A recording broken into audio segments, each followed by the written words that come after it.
Баршаңызға қайырлы күн достар. Бүгін сіздермен мақ қосылған нәзік пирог дайындайтын боламыз.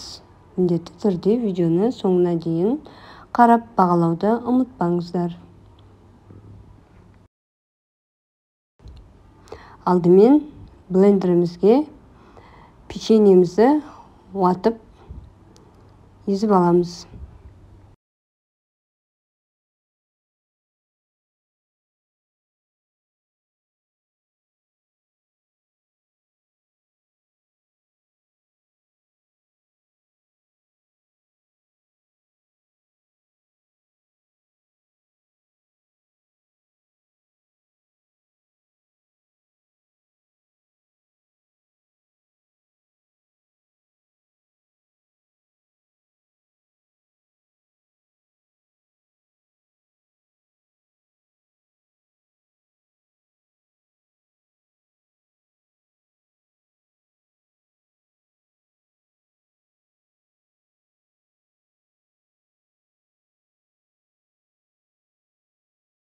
Міне осындай әдемі бізде основа шығады.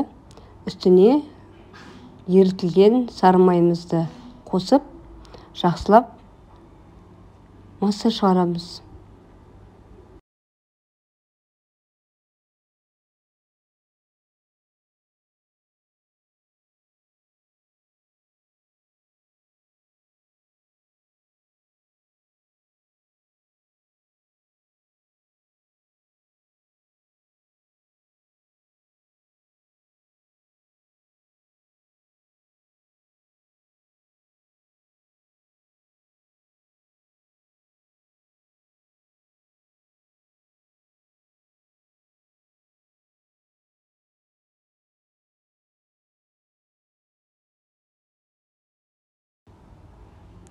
Міне осындай әдемі бізде тесто шығады. Осыны алдын ала дайындалған формамызға салып, жан-жағына бортик жасайтын боламыз. Жасап болғаннан кейін морозильникке, яғни тоңазытқышқа жарты сағатқа қойып аламыз.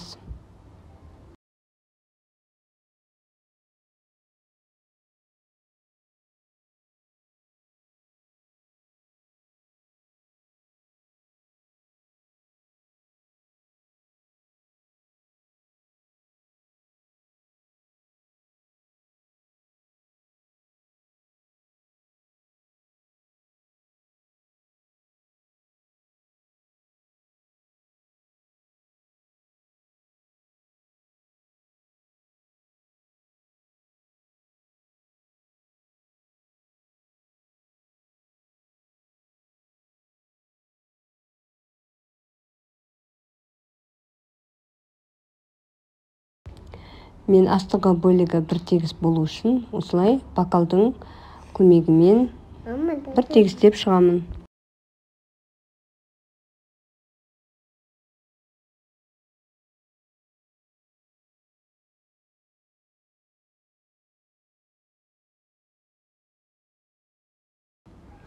Енді салмасын жасайтын боламыз. Ыдысымызға қаймағымызды саламыз.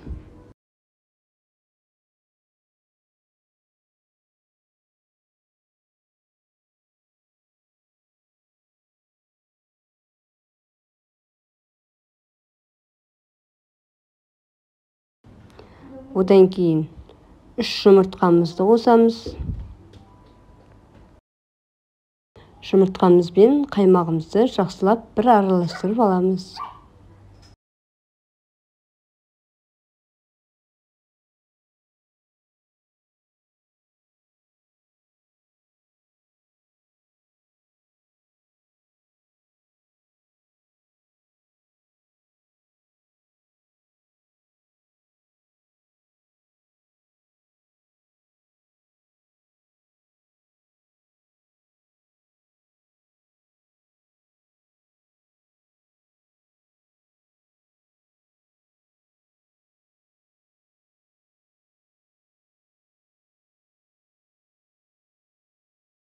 Одан кейін үстіне шекерімізді қосамыз да жақсылап тағы да бір араластырып жібереміз.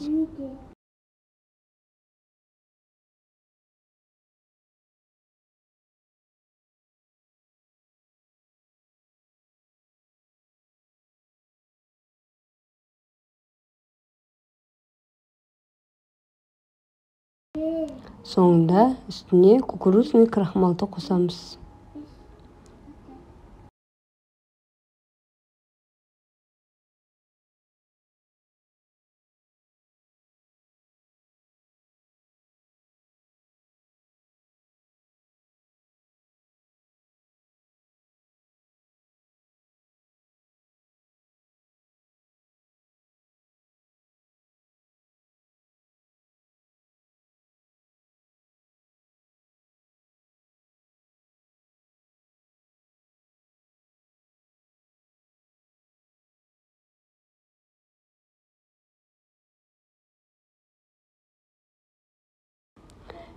Жақсылап шекеріміз бен крахмалымыз езілгеннен кейін үстіне сливкиді қосып араластырып аламыз да үстіне ең соңғынан макымызды қосып тағы бір араластырып жібереміз.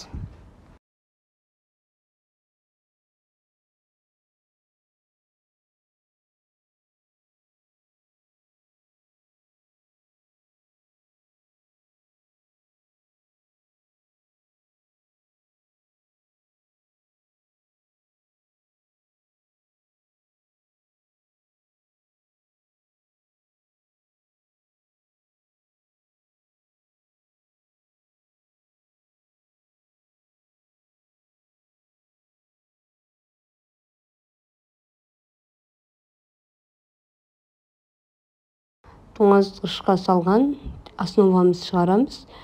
Үстіне жаңа дайындалған сұйық массамызды құйып, қызып тұрған пеште 120 градуста 2 сағатта пісіреміз. Осы рецептпен жасап, жақындарыңызды таңғалдырыңыздар.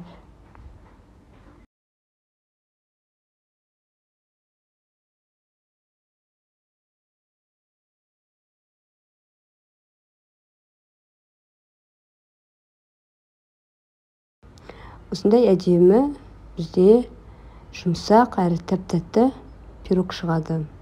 Видео рецепт ұнаған болса, парақшама тіркелуді ұмытпаңыздар. Және де пікір қалдырып, лайк басып кетіңіздер. Сіздермен болған мен Айдана. Назарларыңызға рахмет. Астарыңыз дәмді болсын.